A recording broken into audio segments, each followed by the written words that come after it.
আজি সভাৰ সন্মানীয় সভাপতি মহোদয়, মৰমৰ মইনাসকল আৰু উপস্থিত ৰাইজ সকলোকে মোৰ মৰম আৰু শ্ৰদ্ধা জনাইছোঁ। মোৰ নাম আৰাধ্যা সুমন দত্ত। মই দিব্যজ্যোতি মইনা পাৰিজাতৰ মইনা। মই ডক্টৰ ৰাধাকৃষ্ণন বিদ্যালয়ৰ ৪ৰ্থ শ্ৰেণীৰ ছাত্ৰী। আজি মই আপোনালোকৰ আগত মোৰ মাতৃভাষাৰ বিষয়ে দুআষাৰ ক'বলৈ লৈছোঁ। ভাষা মানুহে মনৰ ভাৱ প্ৰকাশ কৰিবলৈ ইজনে সিজনৰ আগত যিবিলাক কথা কয় বা লিখে তাকে ভাষা বুলি কোৱা হয়। আৰু যি ভাষাৰে আমি মাৰ কোলাত বহি প্ৰথম কথা ক'বলৈ শিকোঁ সেই ভাষাকে সাধাৰণতে মাতৃভাষা বুলি কোৱা হয়। মোৰ মাতৃভাষা অসমীয়া। মই মোৰ ঘৰত মা, দেউতা, আইতা, মোৰ ভণ্টিৰ লগত অসমীয়াত কথা পাতোঁ।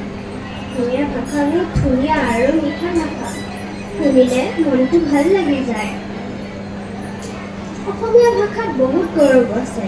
শ্ৰীমন্ত শংকৰদেৱ, মাধৱদেৱৰ দৰে মহাপুৰুষসকল, কলাগুৰু বিষ্ণুপ্ৰসাদ ৰাভা, ৰূপকোঁৱৰ জ্যোতিপ্ৰসাদ আগৰৱালা, সুধাকণ্ঠ ডক্টৰ ভূপেন হাজৰিকা, জুবিন গাৰ্গ আদিয়ে অসমীয়া ভাষাতে সাহিত্য, সংস্কৃতি তথা সংগীতৰ চৰ্চা কৰি অসমৰ নাম উজ্বলাই গৈছে।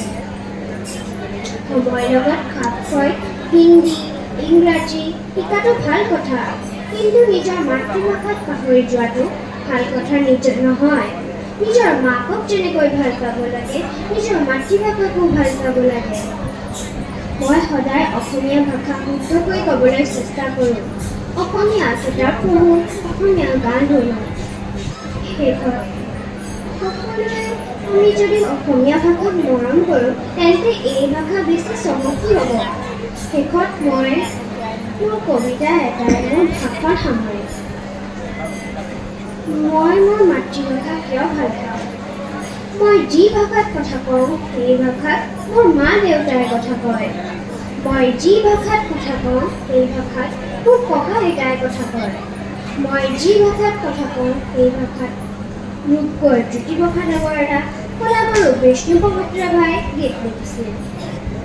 মই যি ভাষাত কথা কওঁ সেই ভাষাত সুধাকণ্ঠ ডক্টৰ ভূপেন হাজৰিকা, আমাৰ প্ৰাণৰ শিল্পী জুবিন গাৰ্গে গীত গাইছিল। সেয়েহে মই ভাল পাওঁ মোৰ মাতৃভাষা অসমীয়া। মই ভাবোঁ মাতৃভাষা অসমীয়াত। মই সপোন দেখোঁ মাতৃভাষা অসমীয়াত। মই সপোন দেখোঁ মাতৃভাষা অসমীয়াৰে জগত জোৰাই। জয়টো জ্যোতি মইনা পাৰিজাত, জয়টো সদৌখৰ মইনা পাৰিজাত, জয়টো দিব্যজ্যোতি মইনা পাৰিজাত। ধন্যবাদ। ধন্যবাদ আৰাধ্যা সুমন দত্ত।